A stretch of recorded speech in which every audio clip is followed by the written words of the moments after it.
जिंदा खुदा, शुक्र करते हैं आज के इस समय के लिए, इस कलाम के लिए जो आपने दिया। धन्यवाद देते हैं खुदावंद, जब हम इस इबादत में आते हैं और आपके सामने अपने सरों को झुकाते हैं, इन कलाम की बातों को हम सीख पाए, समझ पाए, जान पाए और साथ ही साथ प्रभु जी हमारे दिलों में ये घर कर सके कि हम आपके कलाम की बातों के जरिए अपनी जिंदगी को चला सकें। प्रभु जी दुआ मांगते हैं मिस्टर मिसेस साजवान के लिए, उनकी बेटी के लिए, शायरन के लिए। वो अपने एग्जाम को, एंट्रेंस को देने जाती है, वो उसके साथ रहना खुदावंद, उसे संभालना, होने देना। वो अपने माँ बाप के लिए, कलीसिया के लिए, समाज के लिए बरकत का बाइस बन सके और जो इच्छाएं प्रभु जी उसने अपने मन में रखी हैं उनको पूरा कर सके और आपकी जो मर्जी है उसकी जिंदगी में प्रभु जी अमल में आ सके। उस परिवार को इस दुआ में याद करते हैं, साथ ही साथ आज के कलाम के लिए दुआ चाहते हैं और इस दुआ को खुदावंद यीशु मसीह के नाम में होकर मांगते हैं। आज का जो कलाम का हिस्सा लिया गया है ये लेक्शनरी से अलग है। लेक्शनरी रीडिंग हम फॉलो करते हैं, पर आज अलग हिस्सा लिया गया है। आज दो जगह से पढ़ा गया। एजरा की किताब, उसका 8 अध्याय और उसकी 21 से 23 आयत। एजरा की पुस्तक 8 अध्याय, उसकी 21 आयत से लेकर 23 आयत तक। यहाँ पर एक वाक्य है, बहुत ही फेमस ये वाक्य है और मैं आपके सामने फिर से इसको पढ़ूंगा और फिर हम इस पे मनन करेंगे कि खुदा हमें क्या बताना चाहता है। यहाँ पर एजरा ने एजरा की किताब को लिखा है। एजरा जो है वो जो हम शास्त्री वर्ड आप सबने नए नियम में सुना होगा, फरीसी, शास्त्री और पुरनी। तो शास्त्री जो है वो कहलाते हैं स्क्राइब्स। इंग्लिश में स्क्राइब्स है, हिंदी में शास्त्री। शास्त्री का मतलब होता है शास्त्र को अच्छे से जानने वाला या उसका अध्ययन करने वाला। Anyone who studies the scriptures, knows the scriptures और रिवाइजेस द स्क्रिप्चर्स। तो सब लोग पढ़ना नहीं जानते थे, लेकिन कुछ लोग थे जो हैकल में थे, जो खुदा के कलाम को पढ़ते थे। पढ़ाई लिखाई जो है इजीली एक्सेसिबल सब लोगों को नहीं थी, तो इसीलिए कुछ स्पेशलाइज्ड लोग होते थे जो शास्त्रों को पढ़ते थे या स्टडी करते थे। तो मेरा ख्याल है पहला शास्त्रियों का जो ग्रुप जो न्यू टेस्टमेंट में आप देखते हैं, फर्स्ट स्क्राइब इजराइल का एजरा था। एजरा ने इस ग्रुप को शुरू किया था जो कि शास्त्री, यानी कि क्योंकि ये प्रीस्ट भी था, प्रीस्ट के साथ साथ ये खुदा के कलाम की स्टडी भी करता था। तो शास्त्रियों के ग्रुप का ये फर्स्ट शास्त्री। और एजरा की जब आप किताब को पढ़ेंगे तो प्रीस्ट के द्वारा एक पूरा आंदोलन लाया गया और ये लीड करके अपने लोगों को वापस इजराइल लाया है। बंधुआई में ये लोग थे और बंधुआई से वापस इनको आना था और एजरा इनको लौटा के लेकर आया है। ये ब्रीफ बैकग्राउंड मुझे देना पड़ेगा ताकि आप इस पैसेज को समझ सकें। और जब ये वापस आ रहे हैं, रास्ते में हैं या निकल चुके हैं, वहां पर ये 8वें अध्याय में हम पहुंचे। 8वें अध्याय की 21वीं आयत कहती है, तब मैंने, यानी कि एजरा ने, तब मैंने वहां अर्थात आहवा एक नदी है, आहवा नदी के तट पर उपवास का प्रचार इस आशय से किया कि हम परमेश्वर के सामने दीन हो। एजरा ने प्रीच किया है कि हम फास्ट करें और अपने आप को हम्बल करें कि खुदा हमें संभाले। अब खुदा क्यों संभाले बताते हैं। किया कि हम परमेश्वर के सामने दीन हो और उससे अपने और अपने बाल बच्चों और अपनी समस्त संपत्ति के लिए सरल यात्रा मांगे। एक जर्नी इन्होंने करनी है वेस्ट की तरफ से, ईस्ट की तरफ से इजराइल की तरफ। अब जो ये जर्नी करनी है, इस जर्नी के लिए ये लोग दुआ मांग रहे हैं कि खुदा हमारी जो ये जर्नी है, हमारा जो ये सफर है, इसमें कोई मुश्किल परेशानी ना आए, हमें संभालना, क्योंकि ये सफर बहुत इंपॉर्टेंट है।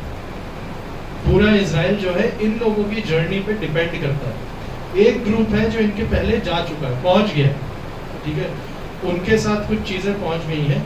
अब ये सेकंड ग्रुप है जिसे एजरा लेकर जा रहा है। एजरा जिस ग्रुप को लेकर जा रहा है, इस ग्रुप के साथ साथ, लोगों के साथ साथ एजरा के पास बहुत कुछ है। क्या क्या है वो भी हम देखेंगे। गोल्ड और क्या कहते हैं चांदी और बर्तन, बहुत ही बहुमूल्य चीज़ें। अब अगर आप आज की डेट में भी, ये तो बहुत पुराना समय हो गया, आज की डेट में भी अगर मैं आपको बोलूं कि आपके पास जो भी गोल्ड हो, 10 ग्राम 20 ग्राम 5 ग्राम इतना सा गोल्ड भी अगर आप अपने साथ लेके चल रहे तो भी आपको मन में एक टेंशन सी रहती है कि जहां पहुंच रहे हैं वहां सही सलामती से पहुंच जाए। एजरा इतना गोल्ड लेके चल रहा है कि 5 लाख लोगों की साल भर की जो इनकम है, 5 लाख लोग साल भर में जितना कमाएंगे उतना गोल्ड एजरा लेकर जा रहा है उस वैल्यू का। 5 लाख लोगों की डेली इनकम को 1 साल का अगर आप कर दें उतना गोल्ड एजरा लेकर वापस जा रहा है। एजरा को इतना गोल्ड दिया गया है कि इजराइल में वापस जाओ, वापस से अपना टेंपल या मंदिर बनाओ। अब एजरा लीडर है, इतना सारा सोना चांदी है और आपको पैदल सफर पूरा करना है, 20-22 दिन लगेंगे। कितनी बड़ी भारी टेंशन है एजरा के ऊपर। आपको अपनी जान को भी बचाना है, जान के साथ साथ अपने सामान को भी बचाना है। 21 आयत कहती है, और उससे अपने और अपने बाल बच्चों और अपनी समस्त संपत्ति के लिए सरल यात्रा मांगे, क्योंकि मैं मार्ग के शत्रुओं से बचने के लिए सिपाहियों का दल और सवार राजा से मांगने में लग जाता था। एजरा के साथ क्या प्रॉब्लम है, एजरा को सिक्योरिटी मिल सकती थी। एजरा अगर राजा से बोलता कि भाई आप एक काम कीजिए, थोड़ी सेना, थोड़े घुड़सवार, थोड़े सिपाही दे दो ताकि हम सही सलामती से वहां तक पहुंच जाएं। अब एजरा कह रहा है प्रॉब्लम ये है कि मैं राजा से सिक्योरिटी मांगने से शर्मा रहा। क्यों शर्मा रहा था? क्योंकि हम राजा से ये कह चुके थे, अब एजरा कुछ डिक्लेयर कर चुका था राजा को, ये कह चुके थे हमारा परमेश्वर अपने सब खोजियों पर भलाई के लिए कृपा दृष्टि रखता है और जो उसे त्याग देते हैं उसका बल और कोप उनके विरुद्ध है। इस विषय पर हमने उपवास करके अपने परमेश्वर से प्रार्थना की और उसने हमारी सुन ली। अब ये जो चीज है हुआ ये है कि एजरा ने राजा को डिक्लेयर कर दिया कि our God is all powerful. अब एजरा कह रहा है जब मैं राजा को ये बोल चुका हूँ कि मेरे खुदा में बहुत ताकत है, तो मैं कैसे बोलूँ कि मुझे तुझ पे डिपेंड होना है। इसीलिए मैं शर्मा रहा था, मुझे इंसल्ट फील हो रही थी। अब इतनी बड़ी बात अगर मैंने कर दी तो अब मुझे अपनी इज्जत के लिए वहां चुप रहना पड़ा और मुझे वहां से वापस आना पड़ा है। लेकिन अब टेंशन तो है, आप विश्वास कर रहे हैं, ये एक स्पिरिचुअल चीज है, आपको सफर करना है, ये एक फिजिकल और प्रैक्टिकल चीज है। मैक्सिमम टाइम होता ये है जो स्पिरिचुअल चीज होती है वो स्पिरिचुअल चीजों के साथ हमें बहुत ज्यादा ओके लगती है। खुदा पे भरोसा इबादत के बीच में बहुत स्ट्रांग हो जाता है। आप प्रेज एंड वर्शिप कर रहे हैं, आप खुदा की नजदीकी में बहुत ताकत से आ जाते हैं। आप बीमार थे, बीमारी से आप निकल आए या आपका कोई अजीज निकल आया, आपका विश्वास एकदम बढ़ जाता है। लेकिन जब प्रैक्टिकली लाइफ में होते हैं, जब आपको पता है कि सामने सफर है और जेब में सोना है, तब मन डरता है। तब वो विश्वास जो आपका सरमन के बीच में, प्रेज एंड वर्शिप के बीच में, या आप जब बाइबल पढ़ रहे थे या कोई आप यूट्यूब पे सरमन सुन रहे थे, कहीं भी उस टाइम जो हाइटेंड विश्वास था वो लाइफ में, लाइफ की प्रैक्टिकलिटीज में कम हो जाता है। होता है कि नहीं होता है ना? पादरी साहब से दुआ करा लेते हैं कि मेरा एग्जाम अच्छा जाए, और जब मैं दुआ कर रहा हूँ तो जो दुआ करवा रहा है पूरी, मैं बच्चों को ऑब्जर्व करता हूँ, जो बच्चे एग्जाम के लिए खुद दुआ कराने आते हैं, उनकी आंख जो बंद होने का जो बंद होती है वो पूरी यूं होती है, पूरी जान लगा के बंद कर रखी है। क्यों? क्योंकि उसकी दुआ है, उसके लिए एग्जाम मैटर करता है। और कोई और दुआ चल रही होगी तो पता नहीं आंख बंद है, नहीं है, खुली है, ध्यान है, नहीं है, वो क्योंकि अभी मेरी दुआ है ना। कोई आएगा, पैसा मेरे कंधे में दर्द है, दुआ कर दो। भाई साहब कुछ भी हो सकता है। जब आप अपनी रिक्वेस्ट लेकर आए हैं, उस दुआ में जो आप सिंसियरिटी दिखा रहे हैं, वो सिंसियरिटी एग्जाम देने के टाइम होगी, पढ़ने के टाइम होगी। एक रात बची है, पढ़ा कुछ नहीं है, खुदा ही सहारा है, पूरी शिद्दत से खुदा से दुआ करनी है। लेकिन पढ़ना तो पड़ेगा, प्रैक्टिकली मुझे लिखकर तो आना पड़ेगा। मैं ये नहीं कह रहा कि खुदा में भरोसा मत रखो, मैं एक एस्पेक्ट समझा रहा हूँ। स्पिरिचुअल एस्पेक्ट भी रहता है, लेकिन प्रैक्टिकल भी रहता है। आप खुदा से दुआ करते, खुदा मेरी जिंदगी का फैसला ले, मेरे एग्जाम में मुझे पास कराना है। और एग्जाम आंसर शीट में मैं कुछ लिख के नहीं आया, हो जाओगे पास। अब अलग ही लेवल का कुछ मुआवजा हो गया, खुदा सब कर सकता है। लिख गया कोई आंसर शीट, वो भी सही जवाब, अलग चीज। एक बार मेरे साथ हुआ था, मैं 7th क्लास में था। 7th क्लास में सोशल स्टडीज का एग्जाम था। मुझे अच्छे से याद है, क्योंकि उतना मैं किसी एग्जाम में कभी नहीं, रोते रोते एग्जाम लिखा था मैंने। मैं 7th क्लास में था, सोशल स्टडीज का एग्जाम था। इस मंडे सोशल स्टडीज है, अगले मंडे संस्कृत। एक दिन की छुट्टी दिया करते थे, Monday Wednesday Friday, Monday Wednesday Friday school में। अब मैंने पढ़ लिया मंडे संस्कृत, दिमाग में रह गया मंडे संस्कृत, और मैं वो पूरे पट्टी पटंती पूरा रट के, क्योंकि रटना पड़ता है संस्कृत में, पूरा याद करके और बिल्कुल कॉन्फिडेंस से आज तो मैं संस्कृत पूरा कर दूंगा। सुबह बैठा तो जो ऑटो में जिसमें मैं जाता था, मेरी क्लास का लड़का था, वो सोशल स्टडीज की किताब खोले बैठा। मुझे कभी नहीं भूलता मैं वो बहुत एकदम से ना, मैं पहली दफा शॉक जिसे कहते हैं ना, शॉक, आप जब अंदर तक शॉक फील करते हो, आपकी हार्ट बीट दब जाता है और पेट अजीब सा हो जाता है आपको, वैसा वाला शॉक लाइफ में पहली बार फील किया था। क्योंकि मैं पढ़ने में अच्छा था, तो टेंशन रहती थी पढ़ाई की। अब शॉक में चला गया कि मैंने बोला, अरे सारे लरिट लकार याद हो गए तुझे? लरिट लकार होते संस्कृत में। मैंने कहा बहुत मुश्किल थी, कर्ता को कर्ता ने कर्म से। और भाई सोशल स्टडीज का एग्जाम है आज, मैंने संस्कृत का, नहीं सोशल स्टडीज का एग्जाम, और मैं स्कूल की तरफ जा रहा हूँ, और ना उसने डेट शीट प्रिंटेड होती थी, उसने निकाली, उसने कहा सोशल स्टडीज का, और यहाँ सांस ऊपर नीचे सब, कुछ नहीं पढ़ा था मैंने, ध्यान भी नहीं दिया सोशल स्टडीज में क्या चल रहा है। और मैं टेंशन में कि क्या करूं, मैं पेपर देने के लिए बैठा, मेरे हाथ कांप रहे और मैं रोने लग गया। तो टीचर आ गई, 7th क्लास, 12 साल का था, मेरे को अलाउड है, तो मेरा एग्जाम भी गलत हो रहा है। तो टीचर आई, टीचर ने बोला क्या हो गया? तो मैंने बताया मैं तो संस्कृत पढ़ के आ गया। डेट शीट नहीं देखी, ये वो डांटने लगी, अभी जो आता है वो लिख दो, कुछ आता ही नहीं है। तो कहने लगी कुछ तो आता होगा, आजा एक काम करो। फिर उन्होंने ये बात बताई, अब क्या करें। तो और बुरा क्या होना था, वो ये हो गया कि मेरे को उस रूम से उठा के प्रिंसिपल ऑफिस के बाहर बिठा दिया कि आप अपना पेपर इधर लिखो। और मैं तो मैं पूछ भी नहीं सकता किसी से। और अब जो था वो था। अब जो अंदाजे से मुझे समझ आ रहा था, means of transport, air land sea, आज तक नहीं बोलता ये सवाल, ड्रॉ मीन्स ऑफ ट्रांसपोर्ट, ये एक सवाल था, ये आता 3 ही होते, एयर लैंड सी। एयर में प्लेन बनाया, ट्रक बनाया, शिप बनाया, अंदाजे से सब बोल दिया, लिख दिया, भर दिया।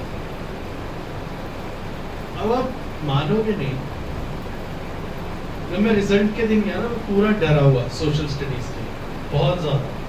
मैं रिजल्ट के दिन गया, मेरे 97 थे, 100 में से मेरे 97, और ना मैं शौक में देख रहा हूँ 97, क्योंकि मैं तो बिना पढ़े लिखा था एग्जाम, कुछ भी नहीं आता था। तो मैंने और ना मैम वेट कर रही थी मेरा, तो वो देख के ना, वो जब मेरी हैरानी देखी तो उन्होंने मेरे को बोला झूठ बोला था ना कि कुछ नहीं आता था, ये क्या है? तो उन्होंने मेरी आंसर शीट दिखाई, तो प्रिंसिपल ऑफिस के बाहर इसलिए बिठाया था प्रिंसिपल को बताने के लिए कि बेचारा बच्चा गलत एग्जाम पढ़ के आ गया। तो प्रिंसिपल ने टीचर को बोल दिया था जो भी मार्क्स आए उसमें 30 एक्स्ट्रा दे देना।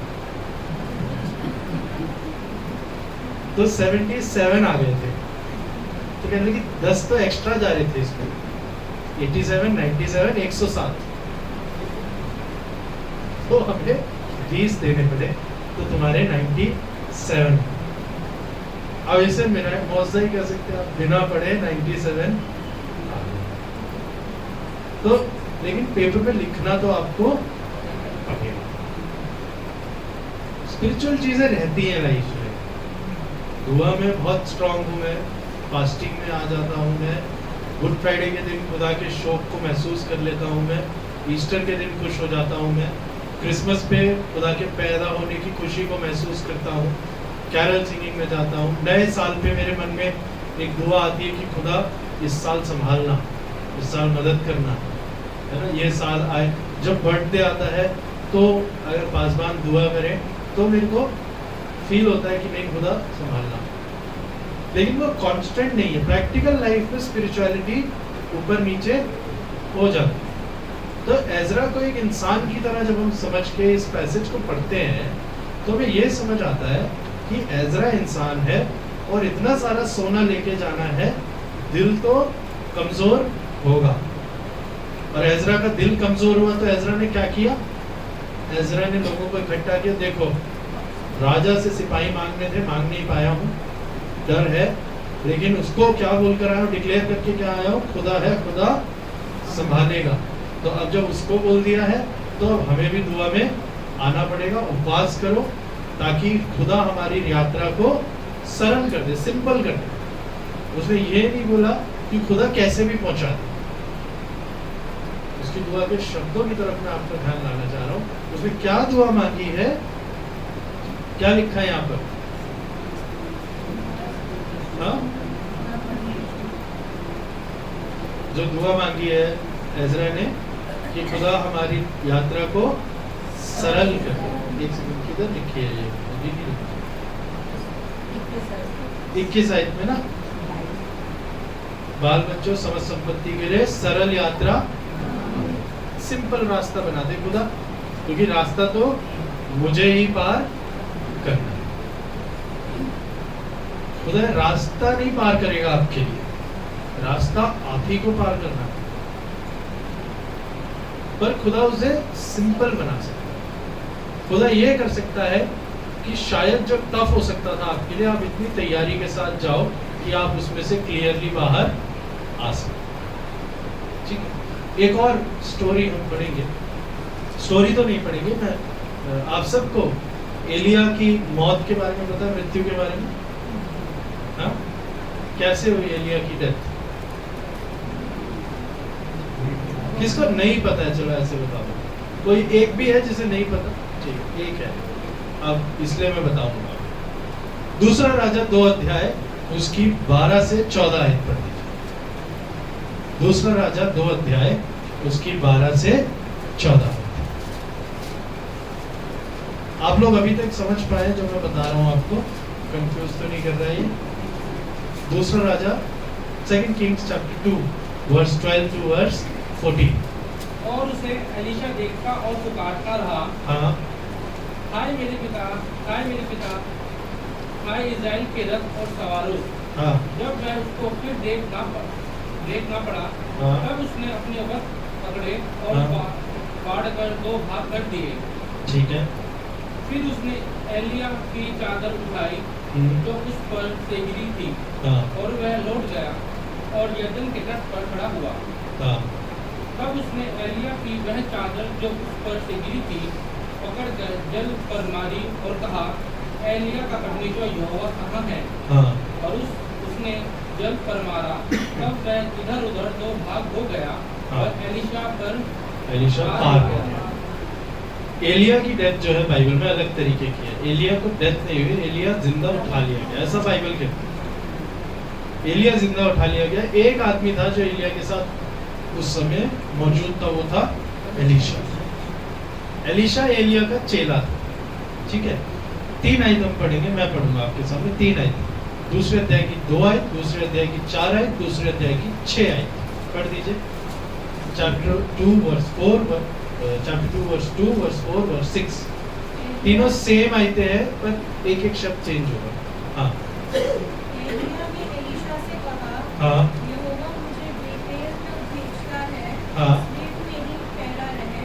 हाँ एलीशा ने कहा, यहोवा के और तेरे जीवन की शपथ में तुझे नहीं छोड़ने का, इसलिए मैं बेतेल को चले गए। बेतेल को चले गए। चौथी आयत।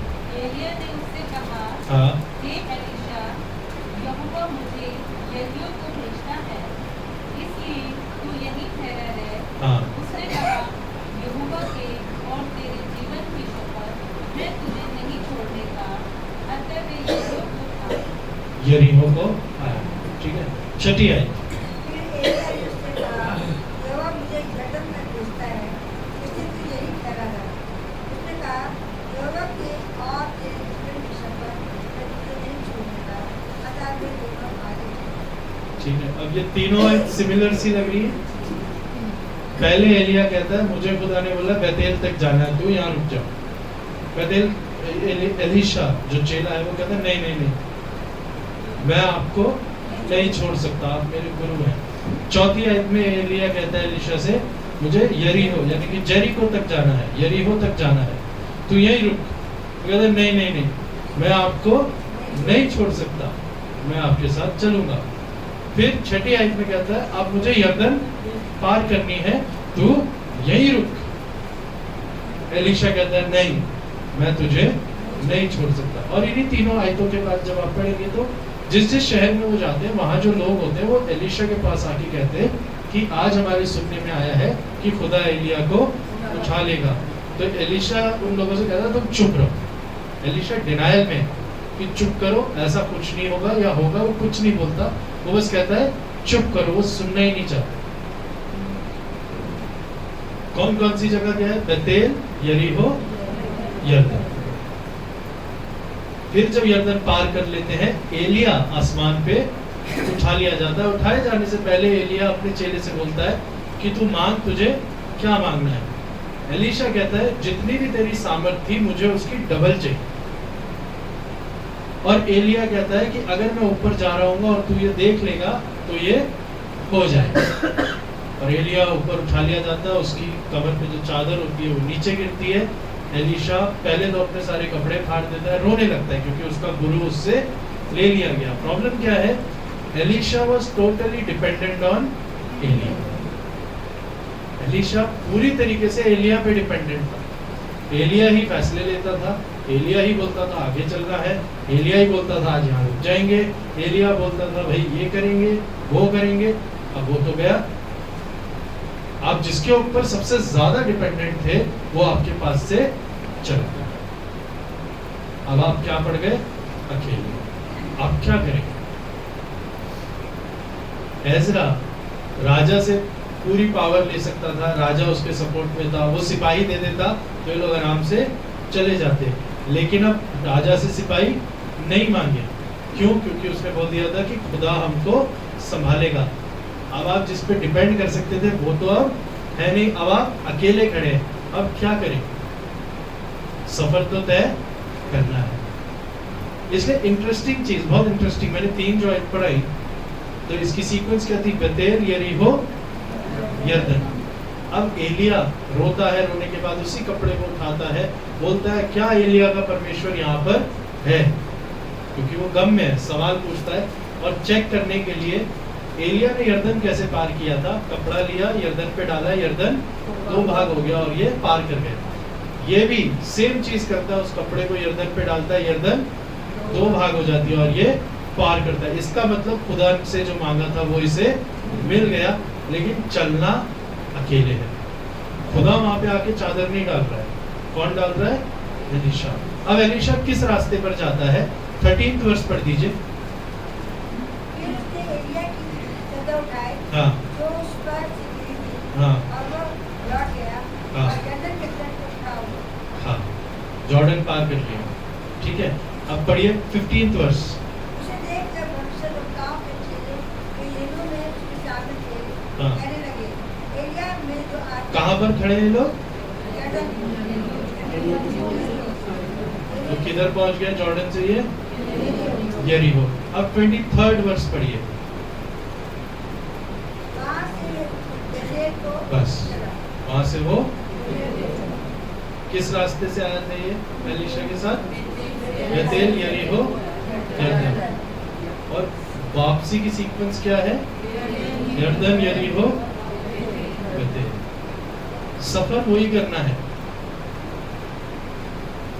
आप जिस पे डिपेंड हो रहे हैं वो अगर नहीं हो, सफर आपको उतना ही पूरा करना है, वापस उसी जिंदगी में आना है, वापस अपने आप को संभालना है। लाइफ में ऐसे मोमेंट्स आएंगे कि आप किसी चीज पर, किसी इंसान पर, किसी पावर पर, अपने पैसे पर, अपनी सेहत पर, कुछ भी हो सकता है, आप डिपेंड कर रहे हैं।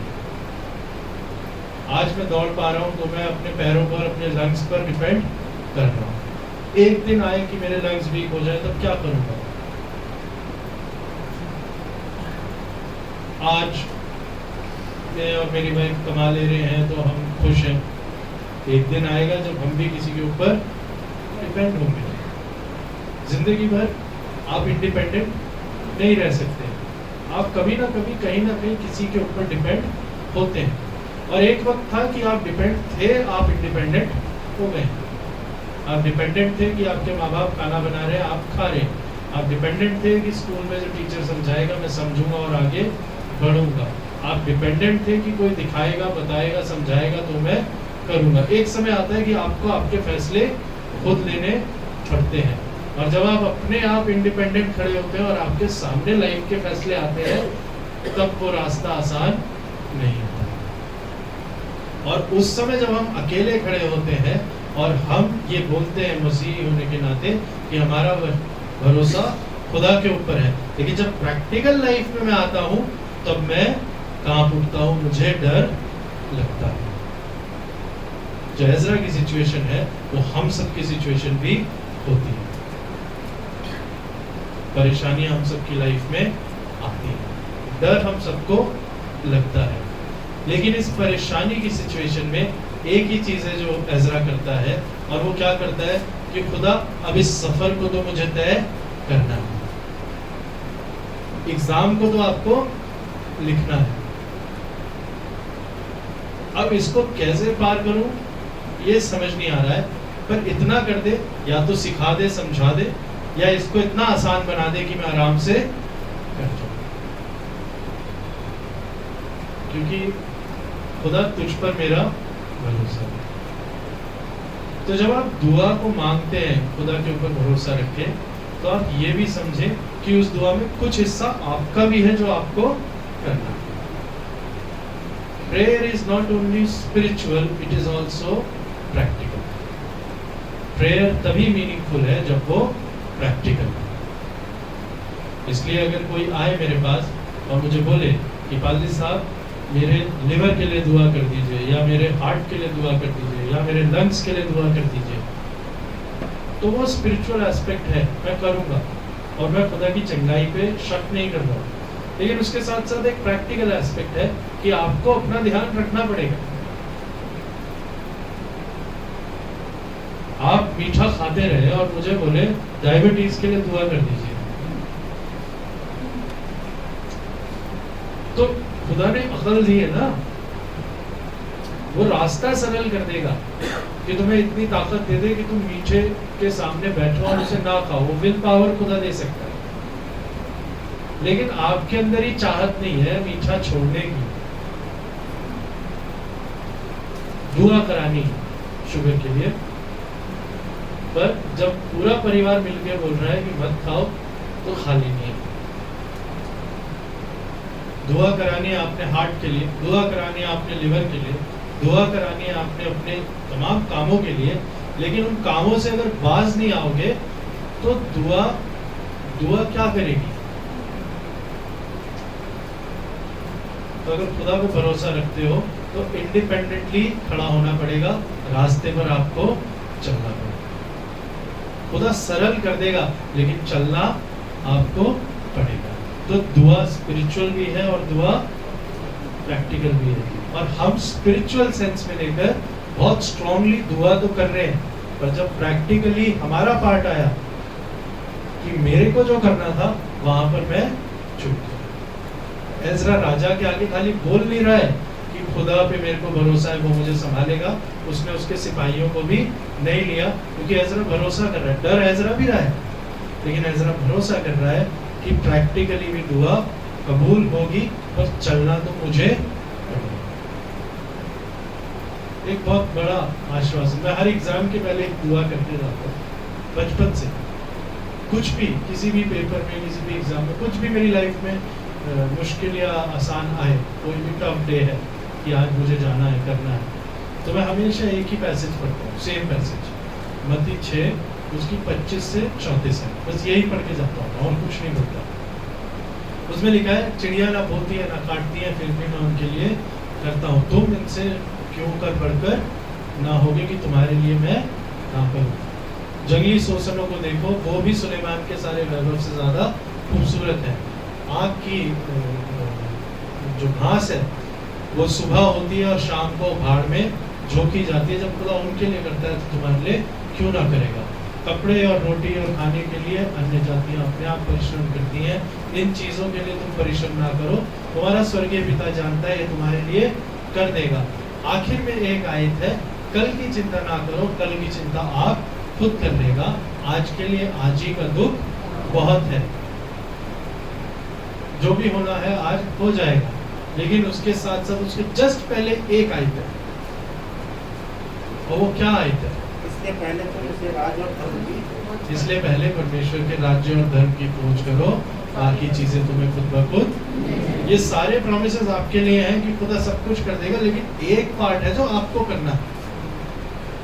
वो पार्ट छोड़ के अगर आप सारी आयतें पढ़ोगे कि खुदा ने कहा है कि वो संभालेगा, वो चिड़िया ना बोती ना काटती है, खुदा उनको देता है तो मुझे भी देगा, और जंगली शोषणों से ज्यादा खूबसूरत रखा है, रोटी और कपड़े के लिए मैं क्यों चिंता करूं, सब है। लेकिन उसके साथ साथ खुदा ने एक आयत बोली है पूरे पैसेज में, बस एक आयत हमारे लिए। क्या बोली है? इसलिए परमेश्वर के राज्य और धर्म की खोज करो, तभी ये बाकी चीजें तुम्हें खुद ब खुद। स्पिरिचुअल पार्ट स्पिरिचुअल नहीं है, प्रैक्टिकल। हमारी दुआएं केवल दुआएं नहीं है, इम्प्लीमेंटेड है। खुदा उनको पूरा करेगा, सुनेगा, लेकिन हमारा भी हिस्सा है उस दुआ में जो खुदा चाहता है। It is a partnership, partnering with God. अगर सब खुदा ने ही करना है तो तुम्हें जिंदगी क्यों दे दी? तुम किस लिए जिंदा हो? खुदा ने ही करना है तो आप जिंदा क्यों हो? आप जी क्यों रहे हो? आप कुछ कर ही क्यों रहे हो?